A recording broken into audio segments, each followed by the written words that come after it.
तू दस मैनू गुरिंदर, जब तू अपने ही पुत्र की नहीं हुई तो मेरे पुत्र की क्या हो सकती है? आई विश कि आपको मेरी जरूरत महसूस हो। I mean, मुझे अच्छा लगता है जब आप मुझ पर डिपेंडेंट होती है। परछाई जी, आप देखिए कि आपने अपने पुत्र को क्या बना दिया। अगर परी यहाँ आकर तुम्हारा ये हाल कर सकती है तो उसके गुस्से का अंदाजा लगाना बहुत मुश्किल है दलजीत।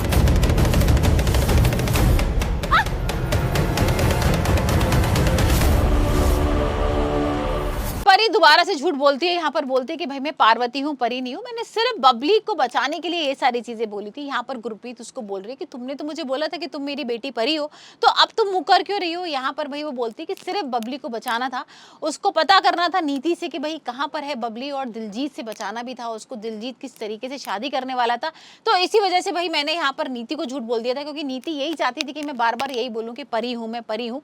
और यहाँ पर मैं इसी वजह से सारी चीजें कर रही थी। और वहीं एकदम से ताईजी भी आ जाती है। यहाँ पर ताईजी उससे पूछने लगती है कि अगर तुम परी नहीं हो तो तुम्हें कैसे पता कि नीति ने तुम्हें मारने की कोशिश की थी, वो भी 1 साल पहले? तो यहाँ पर पार्वती कहती है कि मैं जिस दिन से आई हूँ ना, उस दिन से नीति की कुछ अलग ही हरकतें दिख रही है, और मुझे कुछ ना कुछ ऐसा डाउट लग रहा था कि इसने परी के साथ कुछ ना कुछ जरूर किया है, यहाँ पर उसे मारने की कोशिश की है। और इसी वजह से भाई मैंने उसको झूठ बोल दिया, और अगर मैं झूठ नहीं बोलती तो बबली का पता नहीं लगता, और यहाँ पर मैं बबली को बचा नहीं पाती। वहीं हम देख रहे हैं कि यहाँ पर अंबिका, गुरप्रीत और ताईजी मिलकर अब प्लान कर रहे हैं नीति के लिए, और देखते हैं कि नीति का किस तरीके से पर्दाफाश करेंगे, क्योंकि यहाँ पर अभी तक पार्वती ने कोई नया ऐसा प्लान नहीं सोचा है जिसके बाद यहाँ पर नीति का पर्दाफाश हो। वहीं दूसरी तरफ हम देख रहे हैं कि दिलजीत जेल के अंदर है। यहाँ पर फोन करता है नीति को कि भाई मेरी किसी तरीके से बेल करा दो, वरना तुम सोच लेना तुम्हारा सच बता के रहूंगा। और यहाँ पर नीति को थोड़ा डर भी लग रहा है कि अगर उसकी बेल नहीं कराई तो वो सनका हुआ इंसान है, मतलब पागल इंसान है, वो कुछ भी कर सकता है।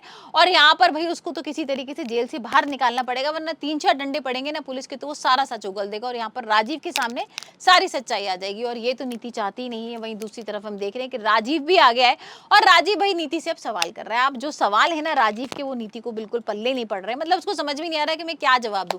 यहाँ पर राजीव यही पूछ रहे हैं कि तुम ये बताओ नीति कि तुम्हें कैसे पता था कि दिलजीत वेयर हाउस में है और तुम सीधा पहुंच गई?